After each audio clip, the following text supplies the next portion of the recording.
All right. Welcome back, everyone, to another episode of the Progression Fantasy Podcast. My name's Joel. I'm your host. And today we are talking Apocalypse Regression, among with a lot of other things. But to help me with that, I have some amazing guests to the top right. I guess my left, your right. I have Kyle Wilkinson. He's been in the genre for a long time. He's writing now, and you want to go ahead and talk about some of the stuff you write? I surely will. So I'm currently working on a project that deals with the mythical figures that we all grew up, such as Santa, Sandman, Easter Bunny, anything like that. I was inspired by the Guardians of Childhood, and I loved the idea of being able to bring these characters to life, but in the lit RPG form. So Sure. that's the main. What's the name of that series, by the way? I still have yet to come up with a name. So Okay, so that's the current project. All right, and to mhm. the bottom we have Dan the voice man, Wisniewski. He does a lot of narration and does a lot of regression series, and he's going to help us talk about some of those today. Mainly, we're going to be focusing on Apocalypse Regression, but we will definitely get to a few of the other ones. Dan, how we doing? We're doing great.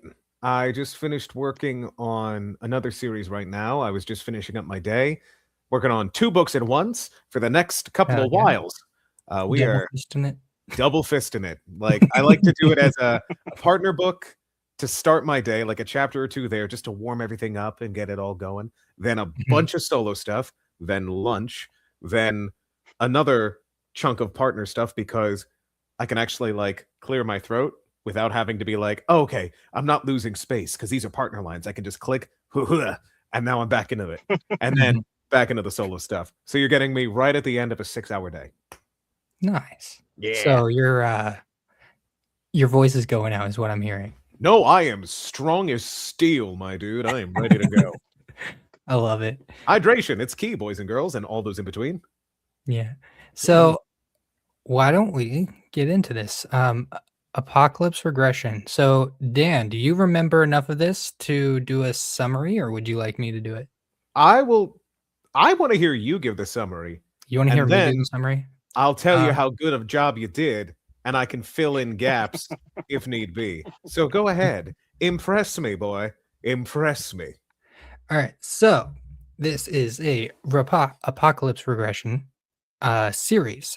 So it's the main character is Nick Gallows, and he plays basically Igor to Frankenstein, but in this case, it's Alan, and he somehow makes it to the end of the apocalypse with some maladies.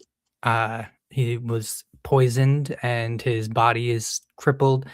Um, and due to some unforeseen circumstances, instead of uh, the hero Maria going back, uh, because she gets hurt or something, isn't able to go back, Nick ends up going back and being the one to regress to stop this oncoming apocalypse. And that brings a lot of challenges and some very very interesting content.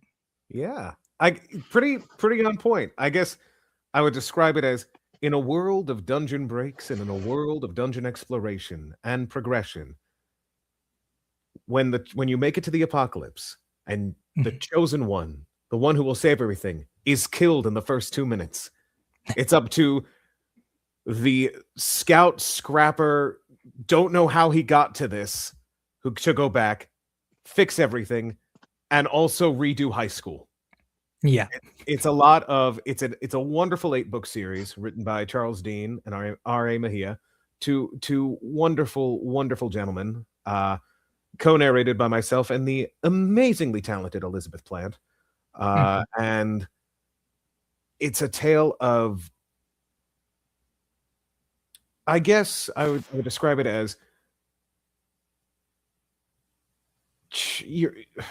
how to say, changing expectations and changing what you're fighting for literally is okay as long as you keep what you're fighting for figuratively the same. Like they changed the future, but he's Mhm.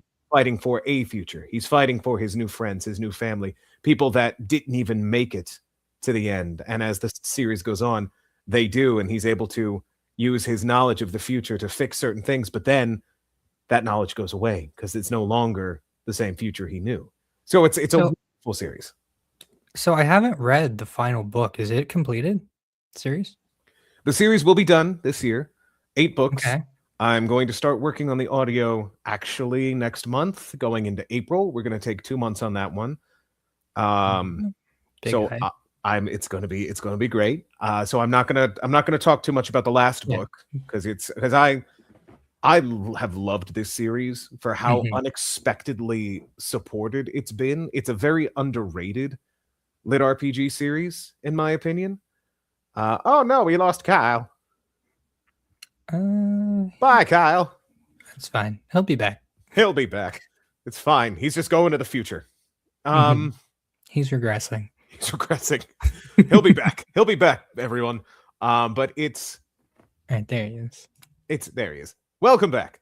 Sorry, How dare don't know what happened. it's all good. But I love how underappreciated or under the radar, not underappreciated, under the radar this series has been Mhm. from the get-go. I remember I worked on their previous series, the Upgrade Apocalypse, and for same team, same narration, same everything. But for some reason, that book just, I mean, some reason, half of that was a good chunk of on the audio side of things. So many mistakes. And it was a Really? new, I took full credit for that. And I wholeheartedly apologize to them and to any listeners who were fans. But just we were getting a new editor, and this was my first time working with Liz in that setting. So there was a lot of figuring stuff out. And it just, I don't think it killed the series, but it didn't, it shot it in the leg. And then they're like, nah, we just didn't have it in us for the rest of it. But can you try with this one? And I was like, absolutely. I'm going to get it on time. We're going to be really diligent about it. And it just, Yeah. There's not that many regression series in the progression fantasy community as far as like this side of the pond, like American regression series. But that might be part of the reason that you've seen as much success as you have. But on top of that, it's just a phenomenal series. With Nick going back, and basically now he knows like what happened to him. It's this he gets poisoned by his fiance with this Mephisto's choking clutch. oh And yeah. basically it makes him so all his physical stats are halved. Mhm. So it's very difficult for him to train, to do anything. But because of his connections with one of his alchemist friends who was providing him drugs at the time. Basically his dealer. Yeah. He's a slightly older dealer, which is always hilarious to me. Right. Ends up coming up with a few antidotes for this poison. And so as the series goes on, he gets like within the first series, he's able to gain XP again. Within the second or whatever book, he starts getting like agility and strength and all these other stats back. Very, very interesting to see that, because he focuses a lot on his physical training. Oh, sure, because he's coming from a future where he's lived this entire existence in pain and in agony from being poisoned by his fiance, which, if people haven't read it, he's also, on top of all that, a rich trust fund baby. And there's this subplot that's going off like if Succession took place in an anime. Like if Succession was a progression anime, that's what it kind of feels like in the subplot. It's really, really fun to read, and really fun to read it if you read it with that lens. But yeah, there's this inheritance trial going on. He's getting poisoned by his cousin as well. It's just like it's a wonderful little subplot there. And yeah, he does focus on becoming more of a coach. Like he changes his class to trainer. He does. To try Very early, he changes his class to trainer instead of, I think it's like a tanky he's a knight. guardian build or something like that. Basically like a big, like it's like some sort of like dark, like void knight or something, like just knight. Or it's glossed over so quickly that it's just completely forgotten. And he starts training with, he makes a new friend he's never known, who later becomes his girlfriend, who later becomes his wife. Spoilers, but it's great. It's so cute and charming. And then, yeah, he becomes this trainer to the stars, basically, because he knows partially how important some elements of training become to the future, partially because he wants to train Maria personally, because he knows what her limits are and wants to get surpass them. And also, I think because he doesn't want to be the hero, and he knows that he's there by pure fudge and happenstance. So he's like, I'm going to make this the strongest future possible, and I will be fine taking a back seat. And then there's a whole other subplot where he interacts with some other entity who has a very similar kind of backstory. And it's just, I don't want to get too much into the weeds on that. I haven't gotten into that really yet. So, but I will say one thing I found very interesting was just him dealing with the characters that eventually become these like all-stars. Like, he does go and meet Maria, and basically where she was at the end of the apocalypse as opposed to where she is now, it is a like struggle for him to impress on her the like danger that is coming. Oh, sure. And so I found that very interesting aspect. I also really like. Hold on. I haven't heard from Kyle in a while. Oh, hi, Kyle. Do you have any thoughts on the series? Well, honestly, I wish I could say that I've read this one, so I'm enjoying this discussion and on my own. So don't expect much discussion from me at this moment, but I will jump in. I promise. Spoilers abound, Kyle. Spoilers abound. How far have you gotten in the series? I think I've gotten, if we're talking about restarting the apocalypse. Apocalypse Regression. Then honestly, none. Welcome. But that's okay. Like I said. Yeah. Well, it's not going to hurt me to try spoilers. So don't stress it. I'm spending the next 50 minutes selling you this gosh darn series, so you buy all 7 books immediately. I'm sure. Like I said, I am always trying something new. I just have not probably gotten to this one yet. So I promise. I'm okay with spoilers because guess what? Spoilers gives me something to want to read it for. So don't stress it. I mean, we're not spoiling too much, I think. I spoiled something off the bat. I spoiled a big thing off the bat. Yeah. I didn't even get that far. So screw you on that one. The good thing about it is sometimes things go in one ear and out the other.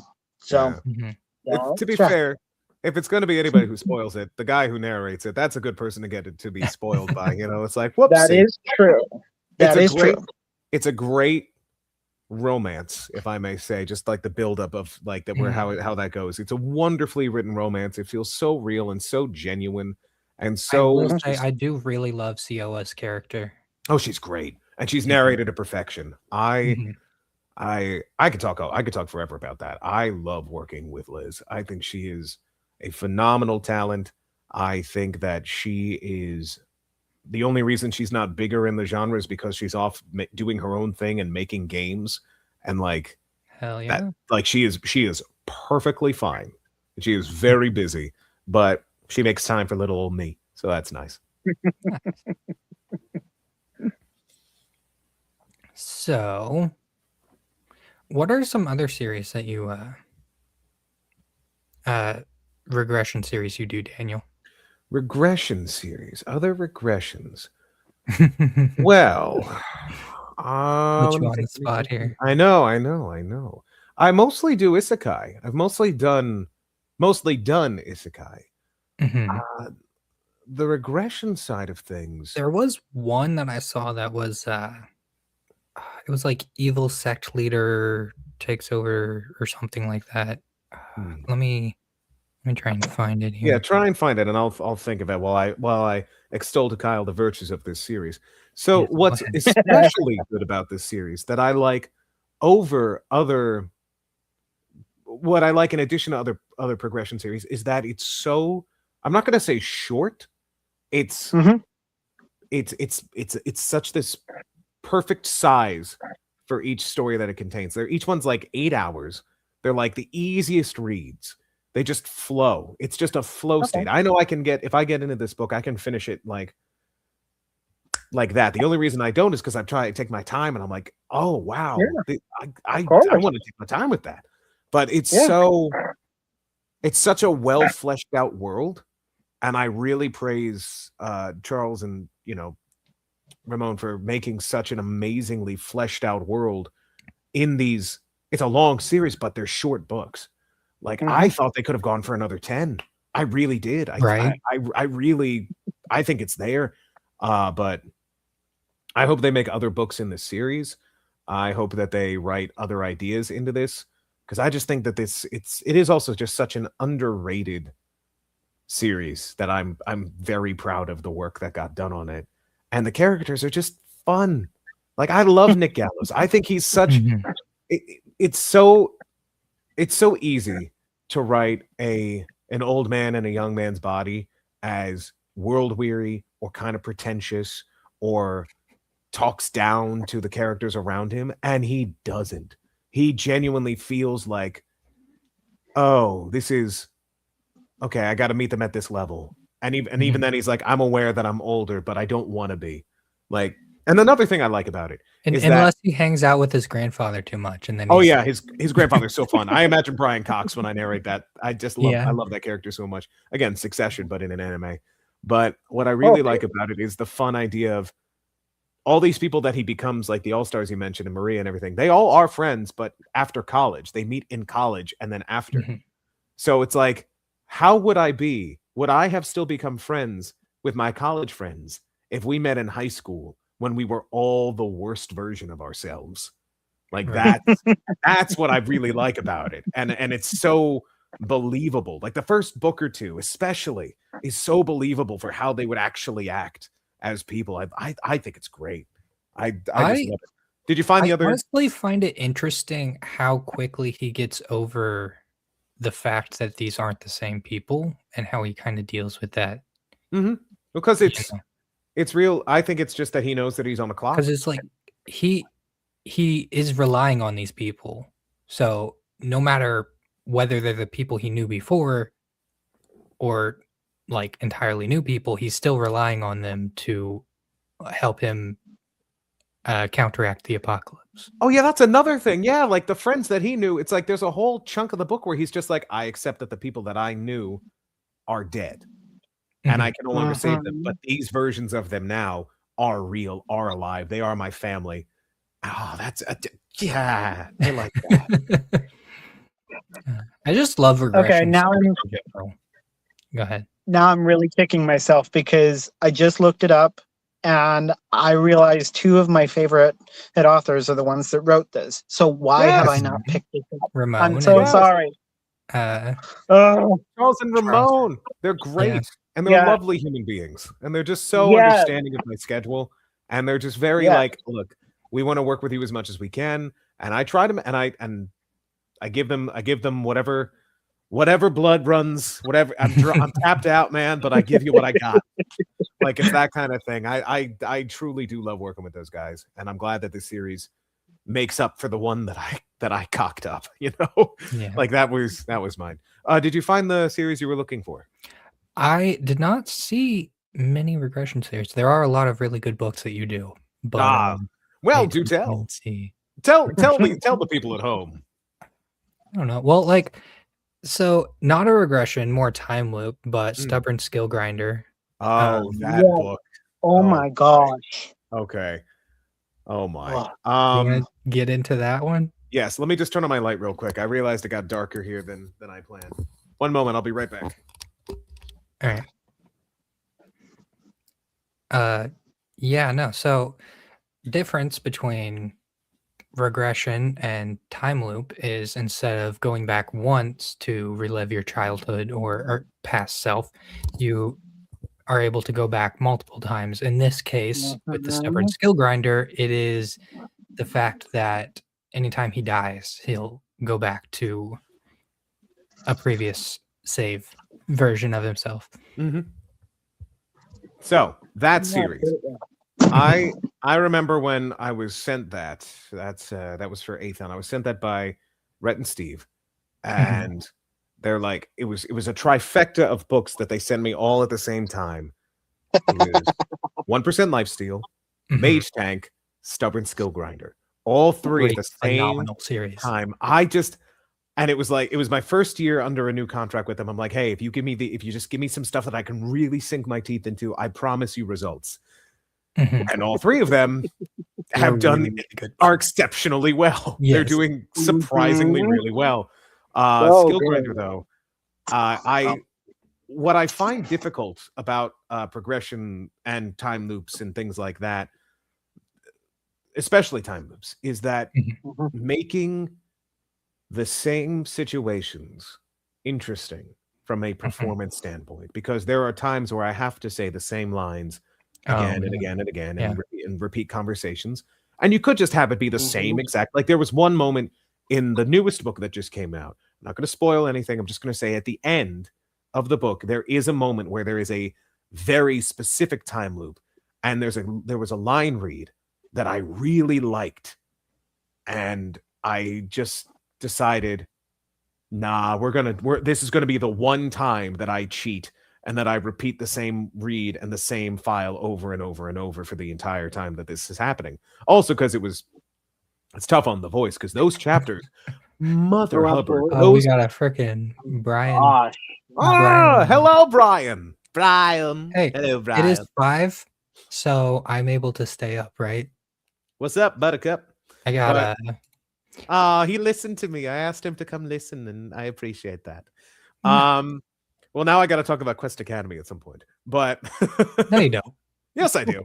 No, I will talk about. Paul brought up After the Titans. Oh, very good. Yes, amazing series. I love. So I'll finish with the skill grinder, and then I'll jump into Titans. Okay. I love the McGowans like with a passion, and then we will get they're phenomenal. I promise you. Great people. Yes, but skill grinder. Yeah, the biggest part of that was making line reads interesting, and the similar situations that happen again interesting again and again and again. And for that one, because those chapters are so long, gentlemen. Like before 1% Lifesteal 4, which, if anybody's watching, is in post-production. I appreciate everybody who asks me. It is so close to being done, gang. I know. I want it out too. I hope it does super well. I love those books. But until that one, I love those books. Skill Grinder 3 was the record for longest continuous chapter I had at 3.5 hours for the last chapter of book 3. It's exhausting. And I'm just like, I'm not one to quit. Yeah, I'm not one to quit. So I did it all in one go. And then Lifesteal beat that by having its last chapter be 4 hours. It was an entire recording session for the day. Just one chapter. Jeez. My God. But I really liked both of those series. I will say I read book 2 in 1% Lifesteal, and it doesn't have the same what is it, like, not necessarily stress, but like stakes. Yeah. Yeah. As book 1 did. Oh, I can see that. I mean, but book 1, I am loving the system and just the monster core he has. Oh yeah, coming unraveled. Yeah. It's awesome. And I see why, because book 1 starts here. Like it goes like from voom to voom at like 100 miles an hour. It's an autobahn of Yeah. the first book. Like it just Oh, goes absolutely. fast, and it's got you know how to navigate the traffic. Book 2 Mhm. does need a bit of a cool down. Book 3 is even more of a cool down. And then book 4 Mhm. starts to pick it back up again. Okay. But I'll probably it's wait for book 4. oh, it's so good, man. It's going to be so Mhm. good. But also Path of the Titans. I remember getting that from Podium and just reading through it, and I just was like, wow, Tim's really good at world building. Mhm. And like and that's a good thing that like all these books that we've mentioned all have in common with your Apocalypse Regressions, your Mage Tanks, your Stubborn Skill Grinders, your 1% Life Steals, Mhm. your Path of the Titans, and Quest Academy. Amazing world building. Like Yeah. it's not spoon fed to you. It is not. Nope.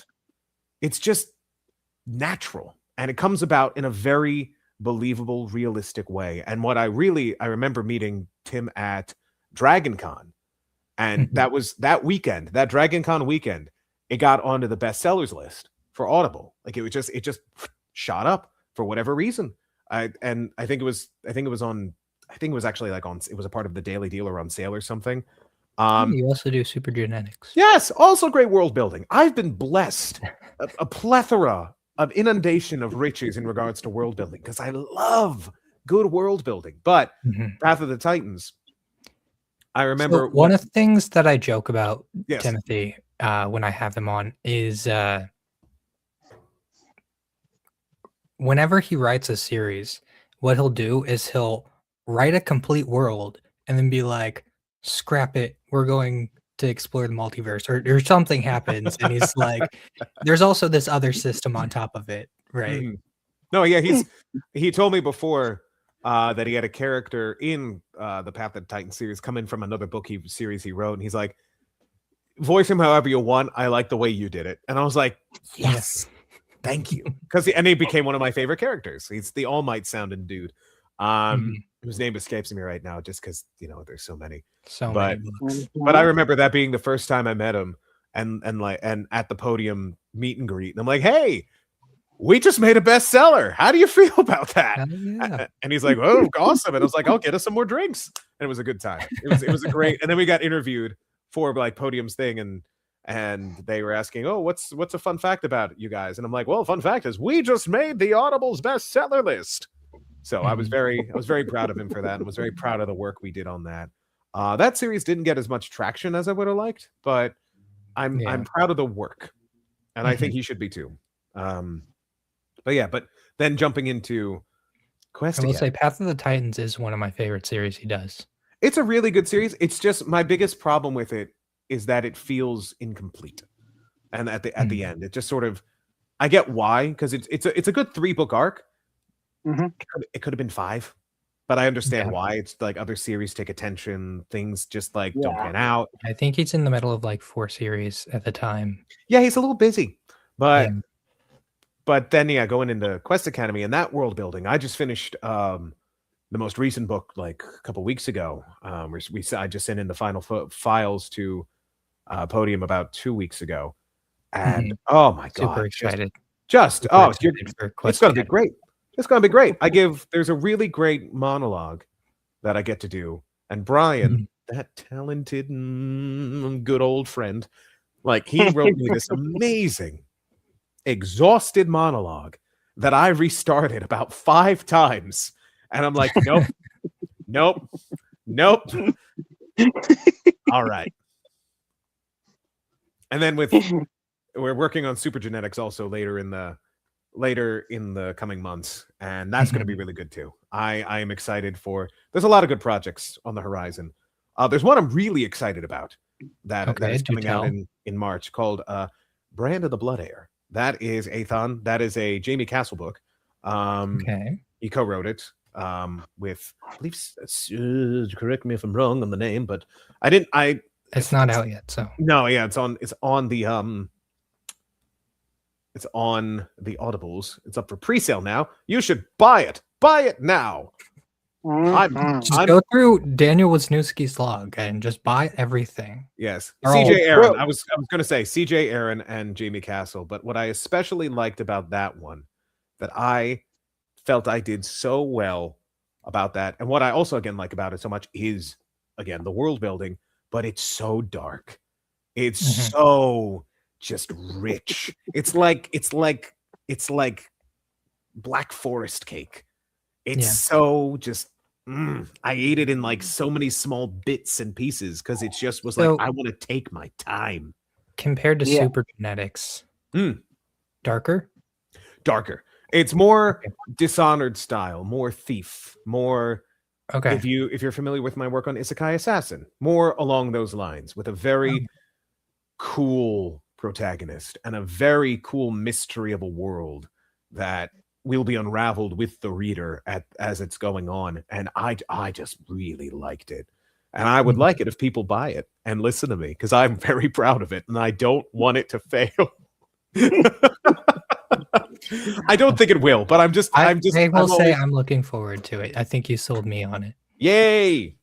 Don't worry, it will be in my TBR or on my Audible as soon as it releases. So Yes, and it's also a already finished trilogy. Like it's got 3 ready to go. So we're good. It's not going to vanish.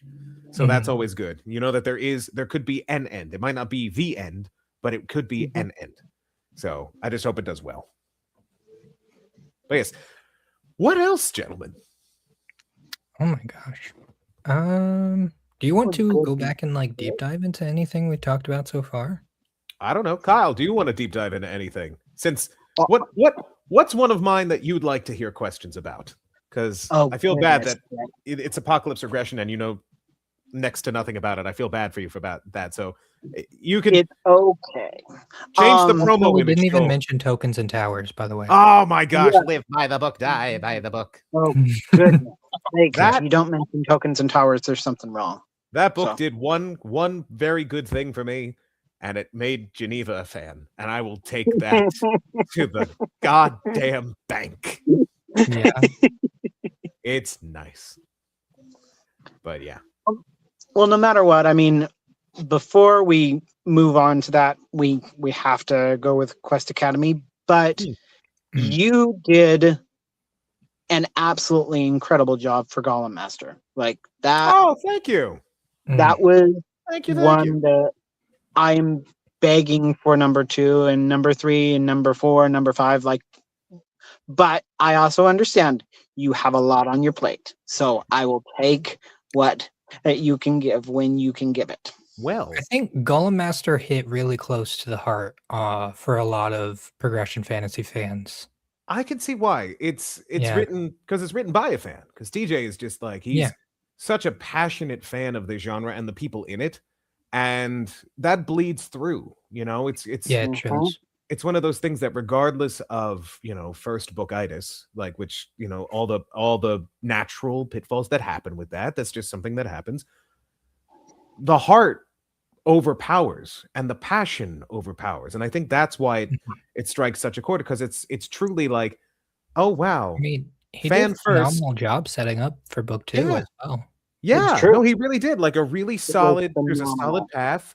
It's you understand where it's going to go, and it's just that it is that passion of a true fan of the genre wrote this book, and that just it hits. It just hits in the ooey gooeys, And we're working on book 2 next month. We're also going to be doing I think another kind of like TikTok live stream or something about it. There's somebody else that I know that he wants to interview with me and I do have book Jess 2 over and there.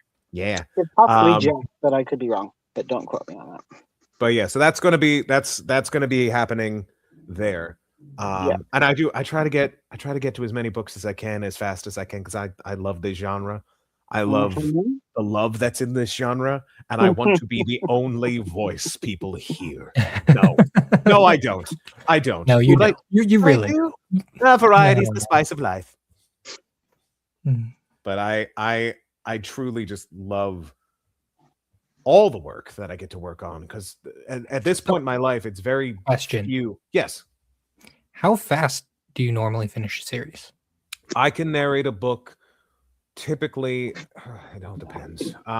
So despite the evidence to the contrary, that is my Audible resume, I am more man than machine. But I try to nowadays have this kind of schedule. I wake up in the morning around 7:45, walk my dog, make some breakfast, go to the gym, warm up, get my voice ready. I'm in the booth by about 10:15, 10:30 at the latest.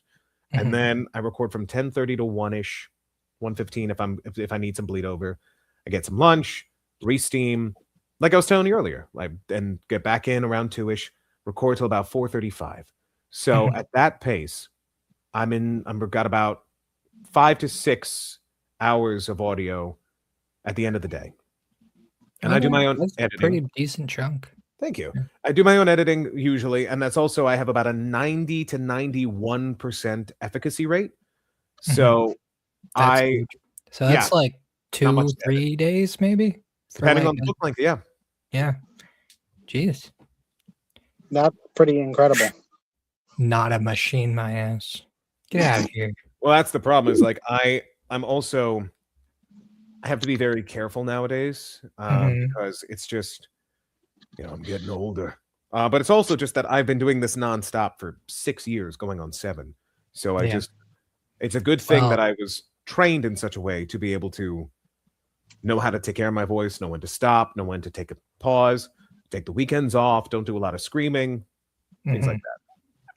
Well, we do appreciate your voice and bringing life to some of our all-time favorite series. So thanks. I'm just happy that there's a place that likes my style for the most part. There's always one guy. There's actually is always one guy. It's the same guy. It's the same guy that he just hates what I do. I don't even know his full name because he's too much of a coward to put his last name on his reviews. But let me see if I can find one. Because I know he reviewed. There was one that he reviewed. And you know who the guy is because he writes these long, massive monologues in regards to reviewing my books. I feel like it's just some author that you snubbed. There was only one author that I've snubbed, and it's for a very good reason. Here we go. Let's see. What was his name? Secretly, it's just Brian. Brian. But because I made him he's the one who like I don't know if you guys have heard like me talk about like the Wisniewski cheese gun or like I Wisniewski'd all over the book. That's where it comes from. This guy left reviews on my on like when I was first like getting really started and getting into it. When it was on like Dr. Druid and other books around that time. And I knew it. Affordable. This guy wants to pay me more than I ask him. Anyway, no, good. Just like he wrote these massive paragraphs of reviews and essays, and I was at first like, who do you think you are? But now I'm just like, who do you think you are? Like nobody cares, man. I read him. I genuinely just read him for fun at this point because I'm like I'm at the point in my life where I don't care. I do a good job. If you don't like it, oh well. I'm trying to chase you out of the genre. Plenty of more series, yeah, because it all stems from the idea of this of the. I will say, like one thing that you do really well, is you always bring a lot of energy to the character.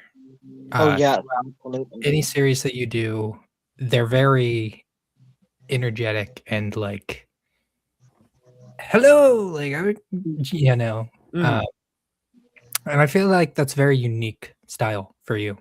I agree, and it's polarizing. But that's what actually I was gonna swerve into the idea of narration that I actually read before in one of the narrator groups on Facebook that we share opinions and such. Sometimes somebody was like, "Oh, this opinion piece talking about." Oh, sure, ahead.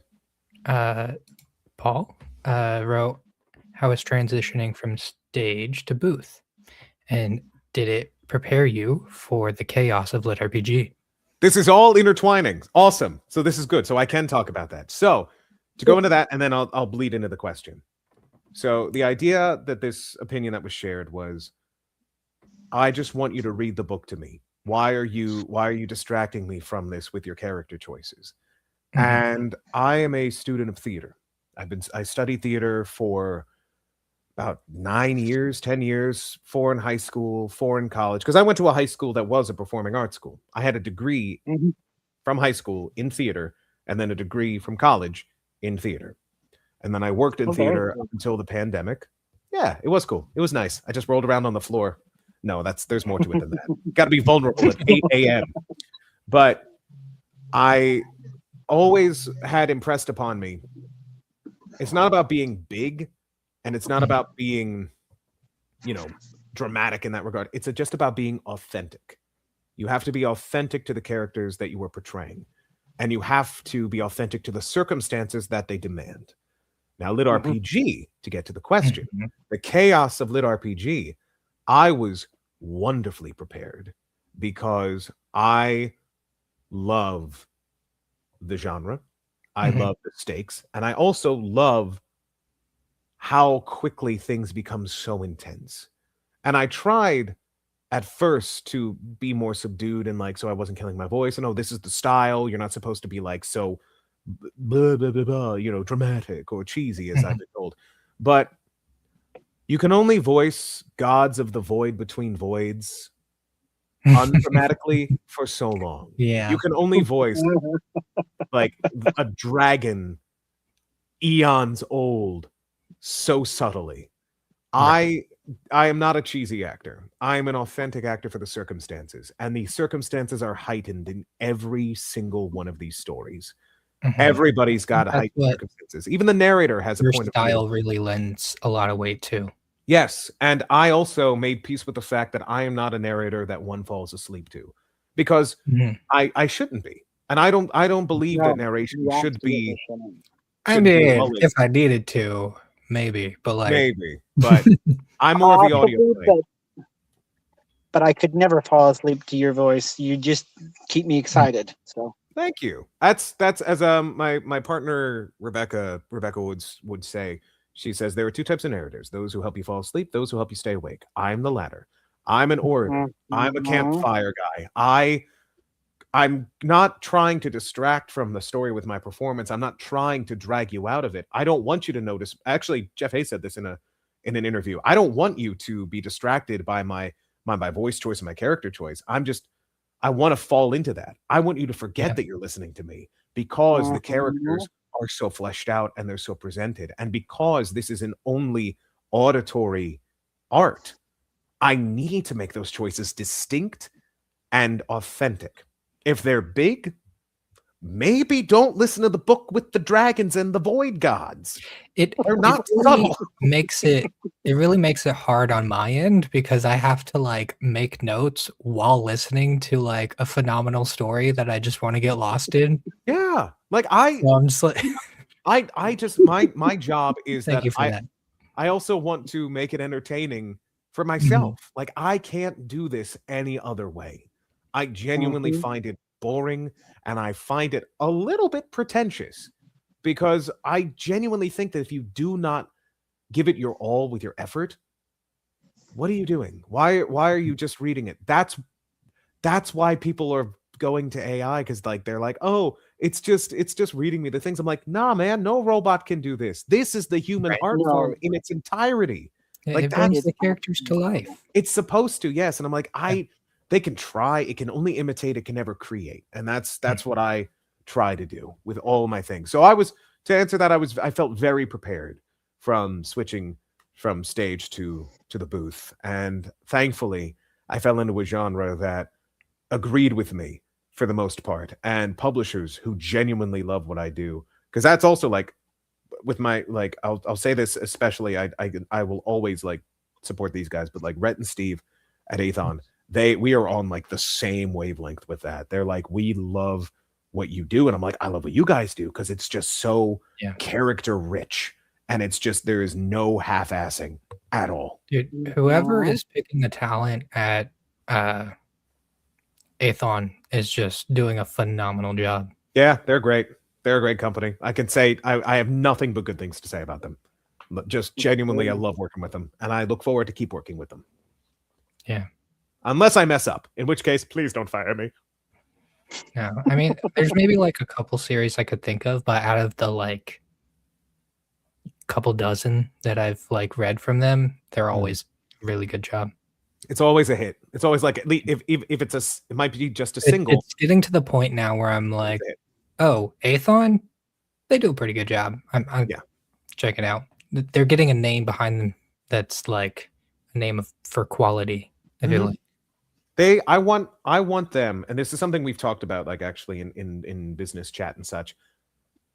Steve has made it adamant that he thinks that you could be one of like the voices in this, and I'm like, oh, like you guys are the voice in this. Like, I think it would be really a cool goal to shoot for the future, to be like the voice or one of the voices of the guys in lit RPG. That just feels no shade thrown to anybody else, like at all. Like, it's a rising tide. I love working with all of the publishers out there, Royal Guard, Shadow Alley, you know, those single player, since that's what we were talking about before. But I just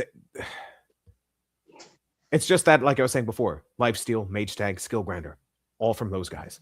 Like, that's they got a good eye, and they got a really good head for business. And I look forward to working with them more. But to give Royal Guard some love too, I have another one coming out called Of Hunters and Immortals that I am very excited for. Oh, and Mountaindale. My God. There's there's so many great publishers. Yeah.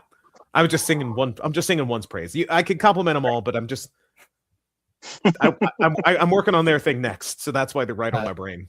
And they each provided a different sort of feel, I feel like. So like Mountaindale, that's more focused on the like young adults. They don't do a lot of like books with cursing and other stuff, but still very good series coming out of Mountaindale. Legion, another phenomenal publishing house, but they do a lot of stuff overseas, and there are amazing books coming out from over there. But yeah, they each have their own like style and things they do. I hope to be working more with Legion in the future. That's the only reason why I didn't mention them. My main series with them is through Podium, so I'm just like, yeah. But yeah, Royal Guard, phenomenal. Yeah. Oh, fantastic. And again, like, I love some of their harem series that they have out. I know. Yeah. Royal Guard will always have my heart, and they will always have my loyalty because they gave me my start. Like, as like the first publisher to be like, hey, it was Marcus who reached out for the Griffin Rider. He's like, hey, I like what you do. What do you think about jumping on this? And he gave me series after series after series after series, and he recommended me to so many people. So Royal Guard, always love and loyalty. They are wonderful people, and I'm excited to work on Super Genetics, the next one coming in. I'm excited to see what happens with Of Hunters and Immortals. It's a very cool progression series with a very cool protagonist. Would you like to sell us on that? Yes. Because in a world, but in a world of cultivation and classist cultivation, there is a protagonist. Our hunter hero returns to find his village destroyed, disheveled, decimated, and his family nowhere to be found.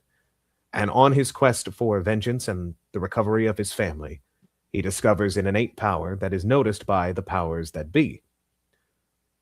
And his pure drive and focus and, I call it bullheadedness, but brashness, leads to him unlocking potentials not seen in millennia and uncovering mysteries that were best left buried. And I'll leave it at that.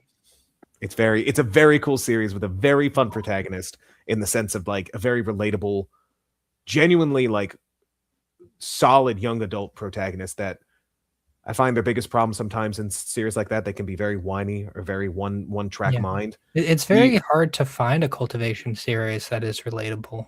This is a good balance. This is like it's razor edge, and like the moments that he does tip over, very understandable. and very believable. And it's just really cool. And there's some really fun moments later in the books when he gets to the first big city that he takes up base in. It's very well written, and I think the performance is solid too. Oh yeah, I'm sure. Mm-hmm. So I do have to ask, because I know we're jumping in from place to place, but with Jodan's series, The Desert Druid, Wayspring Wanderer. Yes. Was that one that Shadow Alley approached you, or was it Jodan that approached you? So if I remember correctly, and I will happily be corrected, it was James Hunter at Lit RPG Con who we were talking in the lobby, and he's like, I really want to work with you, and I would love if you could set aside some time and we can like figure this out. I'm like, yeah, that sounds awesome. And just another feather in the cap. And Jodan also reached out saying you were like the first choice for me for this. Like, but they sent me the audition. I did audition, and I was reading through it, and I just really loved the dynamics of the characters in the sample. They were very clearly laid out and established. And then I booked it, and we figured it out. And I'm currently working on book 2 right now. That was what I was recording earlier. Is book 2? I'm about a third of the way done, and I should be done with that on Wednesday. I have not gotten around to reading this, but I know Jodan has been in the Lit RPG community for a long time. He's a mega fan, and honestly, like, I'm pretty sure he knows what he's doing. So it deserves so much more love than absolutely like reviews reveal. It is a sleeper of a solid series. Like I'm excited to see how it goes. It's really great. Like the humor is solid. The world is very unique, and I love the flow of like the powers and things. I think it's a cool power system, and I think it's one of those series that's a lot of like the discovery of an ancient system that hasn't been seen, and everything is sort of like remnants of what came before. Nice. And it's very Breath of the Wild in some ways to me. Like it's like how do people live in a world that has nearly died and is either still dying or recovering? Like it's very cool like that. It's a little slow sometimes, but that's because it would be, you know? But when it does have action, the action ramps. It's true. I'm going to, and probably a lot of other people who plan to watch this video are going to have to go back and re-listen just to catch all the series that we've been praising, just to add them to their TBR. Well, I mean, at the same time, I've noticed you seem to be drawn to Druid series because I like magic.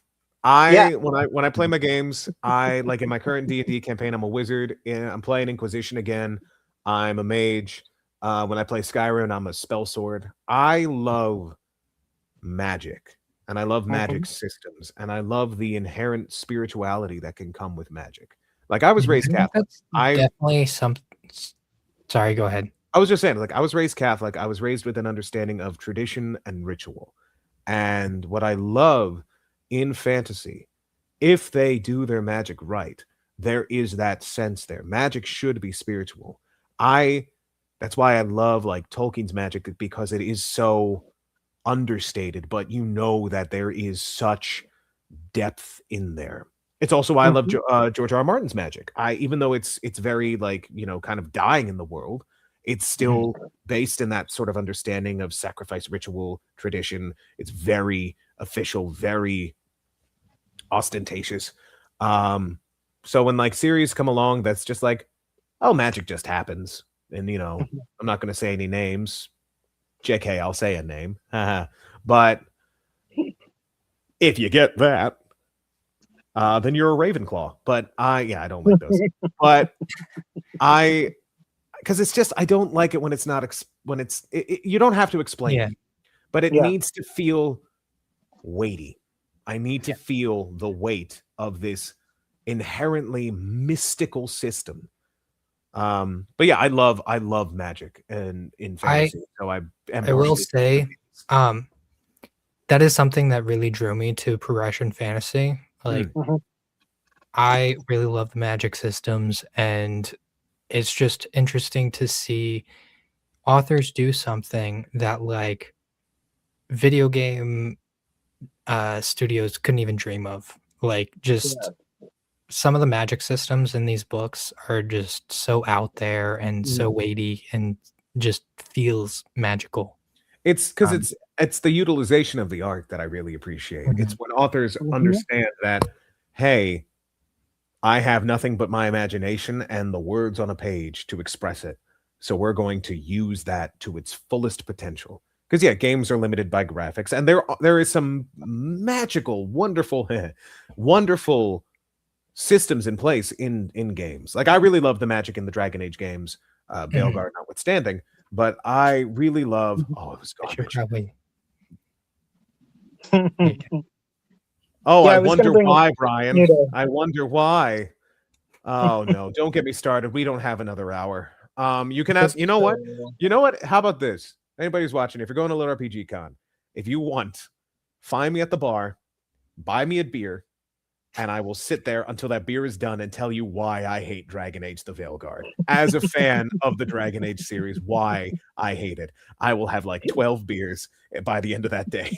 But I promise you, if you do that to me, take you up on that. I will take the entire time it takes me to finish the beer to tell you why I hate it so much.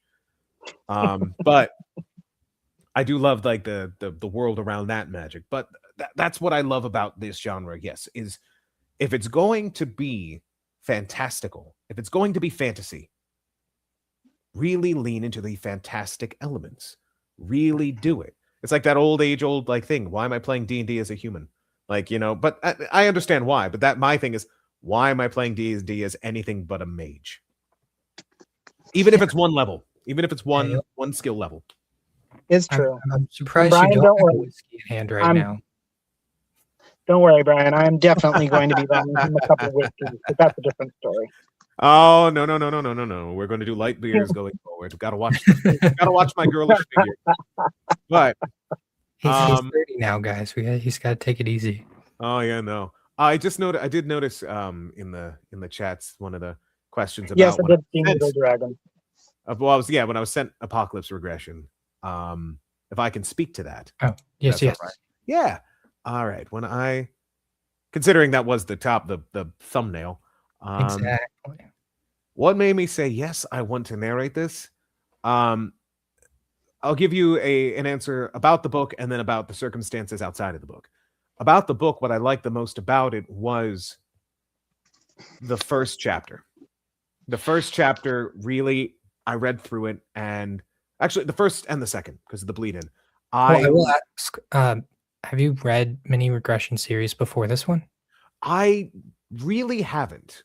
It's a lot, like I said, it's a lot of isekai. It's a lot of being transported as you are, like into just a new realm of fantasy. But I've never gotten to perform somebody who has been sent back with that in mind. No regression. Time loop and regression are the two most under that I've done, but I've done now a good amount in that one series. But the first two chapters of this raging apocalypse, everything sucks, everything to hell, and then wakes up in class in the middle of a lecture, and he's like, oh God, well, okay, all right, like it could have all been a dream. And the way that it was written was so clear in my mind. I had a little bit of a movie in my mind about it.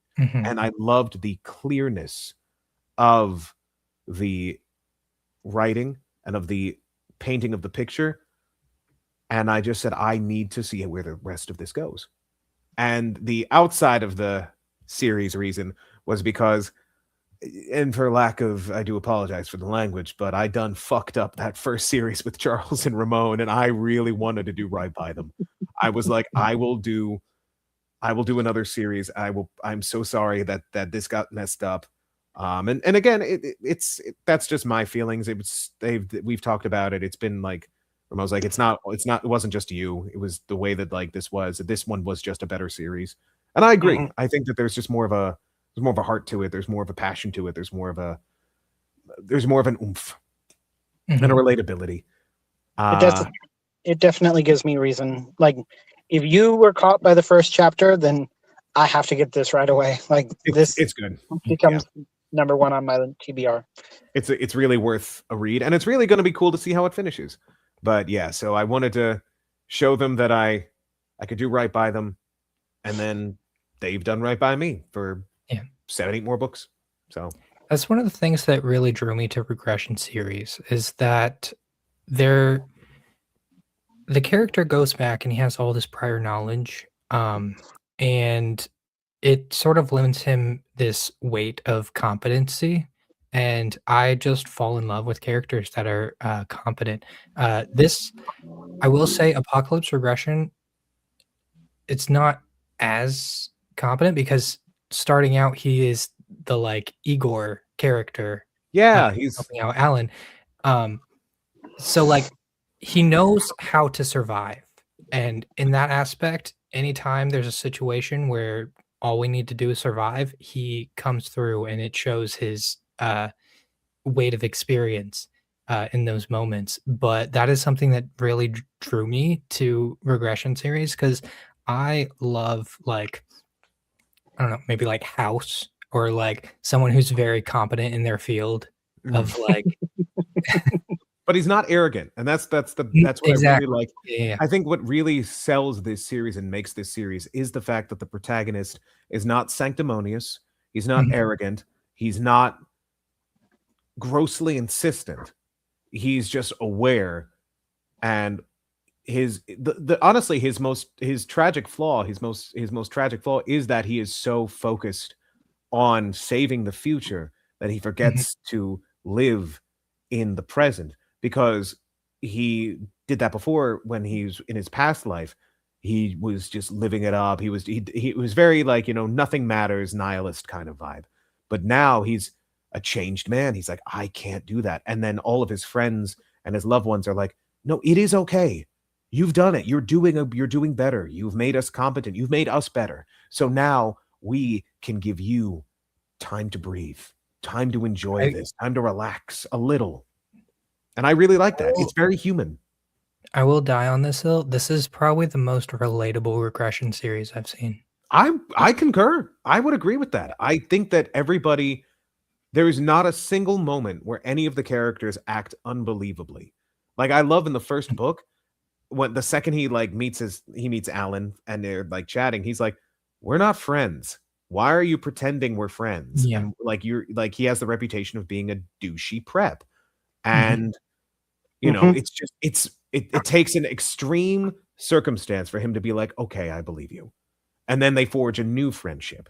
And it's like there's a good chunk of the books where the chosen one, savior of the human race, doesn't want to talk to him because she thinks he's awkward and off-putting with how like, oh, I'd love to train you sometime. And she's like, okay, ew. And it's like, like a teenage girl would naturally react. Absolutely. There's a point in one of the books where she gets shell shock. And I'm like, oh, that's really good. I love the moment whenever he's like brings up her favorite band that basically this song comes on and they're like, oh, I love this band, and she just goes off on this fangirl sort of just I mean, it's isn't very relatable for like a high school girl to do that. Oh, absolutely. I mean, isn't that the same reason that we all tend to fall in love with Groundhog Day? I mean, that's a total regression, but without lit RPG. I mean, good old time loop. We love a good time loop, but it's also because they do learn.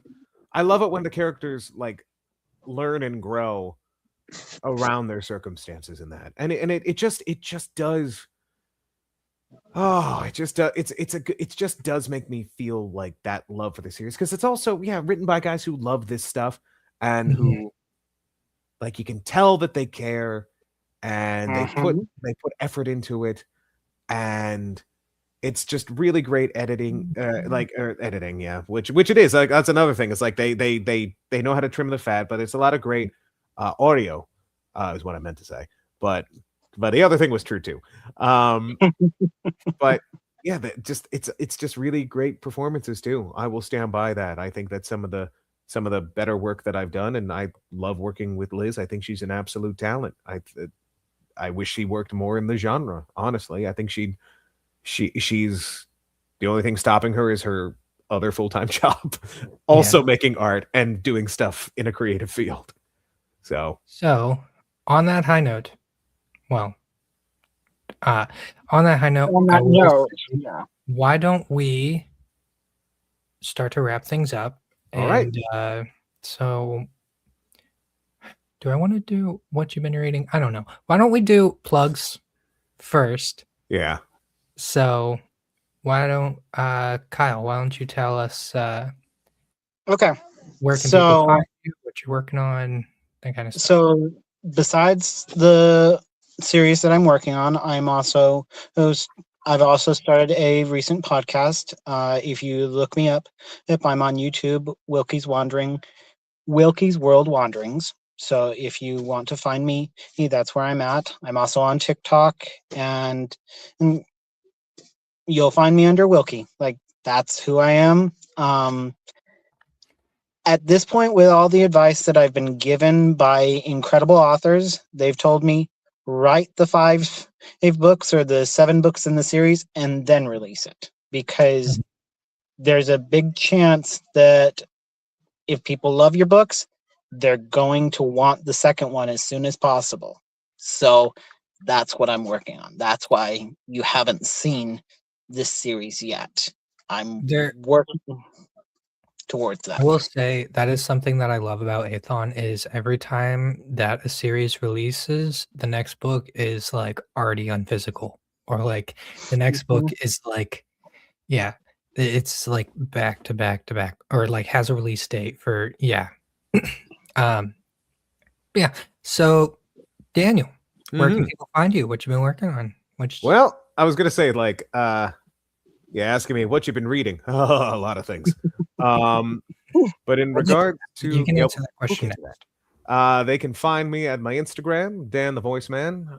They can find me on Facebook. I'm going to actually be setting up a Facebook fan page, group page, where I will have all of my updates for all my audio stuff. That's going to be going up in around March.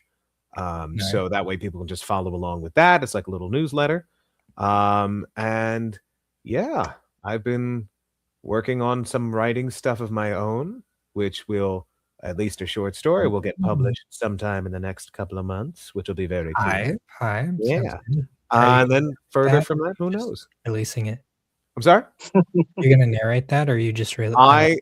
I'm working on that with Royal Guard. I am narrating my own story, and I tell you what, that was a trippy experience, because I'm like, damn, I'm a decent writer. And then the other side of it was, damn, that's a bunch of typos. I'm not a good editor. Yeah. What can you do? What can you do? But no, that's big hype. Yes, it's going to be in the next Level Up, the next anthology that Royal Guard's going to publish, and to also plug them again and give them love. They publish anthologies every year just to give writers exposure, experience, just get something out there to get the juices flowing, and I love that. I love that it's like a bedrock of like, hey, people who just need to dust something off, get some gears moving, or want to make a debut. Here you go. Here's a platform. I love that for them. They just, again, love and loyalty, always, forever. So why don't we go into what have you been reading? Who wants to start us off? A lot. Too many. A lot. At least one a week. All right, Currently, Daniel, go ahead. Sure. Currently, I'm working on Privateer's Commission 2. I'm working on Wayspring Wanderer 2. I'm working on Mage Tank 4. I'm then going to be working on a new project that I'm going to be on the down low, but it should come out sometime in late April. But yeah, I'm working on a lot. And oh, you can also see me at Lit RPG Con this year because I'll be a panelist again, which will be cool. So that'll be very fun. Yeah. Yeah, I'm pretty excited for Lit RPG Con. Mm-hmm. So, Kyle, what you been reading? Okay, so there's been a lot, but there's one that I recently picked up. It's by a new set of authors, Nicholas and Thomas Horton. It's called The Nullifier. And my gosh, it is so good. And then, of course I'm begging for Brian Norton's next book. I mean, I think I've gone back and I've listened to all four Why? of them multiple times, just too many times. Why? What has he ever done for you other than I mean, write something with a relatable protagonist? I know. And then, of course, I mean, the most recent one I would say is Heretical Fishing in number 4. Oh, yeah. Like, gosh. Thanks, Brian. Oh man. Now we know. Now we know. But Thanks, Kyle. yeah. Thanks, Kyle. Yeah, the heretical fishings are good. I've been listening to, because I don't get to listen to much. That's the biggest problem with working in the genre, is that you get exposed to a lot of stuff, but you don't really get exposed to a lot of. Read it again, Cal. I promise. Read it again, Brian, I Cal. will. You don't get to really enjoy other people's work unless you make a point to try and set aside time for it. But one of the ones I did try to set aside time for was Heretical Fishing, and oh, it's just so charming. And he does an amazing job with it. It's so good. It's just it's a warm hug of a book that I can just listen to. Oh, it's nice. It's like if Stardew Valley was a lit RPG. Like I'm just, oh, it's nice. Yeah. It's just nice and easy. I will say this, though. There is another book that I picked up that I couldn't wait for the audio. I had to go with the physical, and that's I'm Not the Hero. Like, yeah. That was too well worth it to wait for the audio. So. He's a good guy too. He's a gem of a human. Mm-hmm. Yeah, he's a good dude. So those are my recent reads. I do too many. Good. Reading is good. So, reading. I actually picked up physical copy of Operation Bounce House. Aha, nice. Who's that? Who wrote what? Who wrote that? What is that? I don't know. Some guy named Matt. Some guy named Cinnamon Dude. I don't know. Mark Donahue. I don't know. Something dinner. He's here. RPG, but it's pretty interesting from what I've read so far. I think I'm in like chapter 4. Nice. Gosh, is it unique? That is added to my audio to listen to, because I know Travis is narrating that, and I simply must. I simply must listen. Basically, it follows the perspective of a planetary colonizer. It's like descendant. Basically, they were setting up this portal gate back to Earth for like a few generations, and now Earth is coming. They are xenophobic Earthlings and just don't care. What other kind of Earthlings are there on this new planet? There's this mech that is the main character finds, and it is piloted by some kid who's like, "Mom, you're so annoying," or like, like a and it's getting good. Basically, it's like, you're all terrorists now. The only safe place is on the complete opposite side of the world. Good luck. I might just buy a physical copy of this book and the audiobook, because I'm like, I want to give Travis love, because he's amazing. But I want to read this. The audio yet, but once I give it a read, I'll pick it up. But yeah, and then listening, I've gone through Apocalypse Regression recently. Next week we are doing hold on. We are having Paul and Adam Stubbs to Reborn Apocalypse. Stubbs. Oh, wonderful. My all-time favorite regression series. Absolutely. So pretty hyped to go back and re-listen to that. Nice. But yeah, that's what I've been listening to, reading. Outstanding. So on that note, thank you. Thank you, guests, for coming on and sharing your insights. And thank you, audience, for stopping by. And if you like what we're doing here, there's a link for the Discord and other stuff. Subscribe. Go check that out. Like and subscribe. Absolutely. Like, Push that button.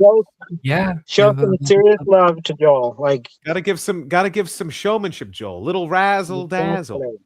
like, Do it. Check us out. There It's you a- go. yeah, you got to go to the Progression Fantasy podcast. Like, Joel does it right. Thank you. Thank you, It's been guys. a pleasure. You're It's been amazing. a pleasure, Joel. Thank you very much Thank for a you. lovely time. On that note, Listen to our see you opinions. next time. Bye, all. Bye.